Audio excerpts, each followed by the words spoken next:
We're in North Egremont, next to one of 56 granite markers tracing the route Colonel Henry Knox and his, quote, noble train of artillery took from Fort Ticonderoga in New York to Boston to reinforce the siege of British troops there.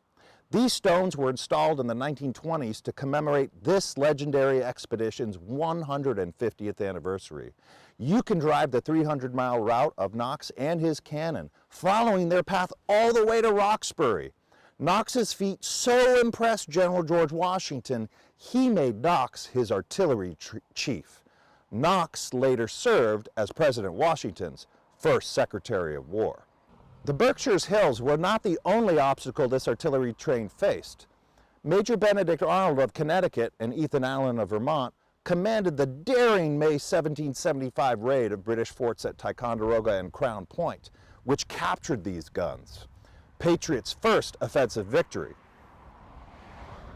In fact, Arnold planned it at the Pittsfield Tavern of Colonel James Easton. Another Pittsfield militiaman, John Brown, brought Berkshire volunteers. Easton and Brown clashed with Arnold, and they exposed his character flaws long before Arnold's treason was discovered in 1780. Knox, born in 1750, was a young Boston bookseller studying military science on his own when war erupted at Lexington and Concord in April 1775. Arriving at Ticonderoga in early December, he selected 59 artillery pieces, weighing 60 tons, and built 42 sledges to slide them over winter mud, snow, and ice. Contrary to legend, Knox mostly used horses. Yankee farmers did not want to part with their oxen, which were prized plow animals.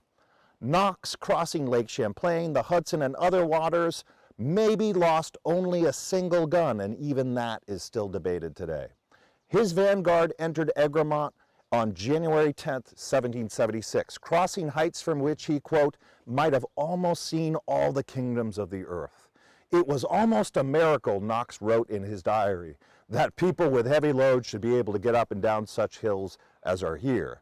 Knox met Washington at Cambridge on January 24th, a few more than the 17 days he promised his journey would take. On March 6, the British, bottled up in Boston, were shocked to see Knox's artillery atop Dorchester Heights, well positioned to bombard the town. Within 10 days, the British fully evacuated their 10,000-man garrison, supplies, and 1,100 loyalists, among them Knox's in-laws, on 120 ships. March 17th is still an official holiday, Evacuation Day in Suffolk County.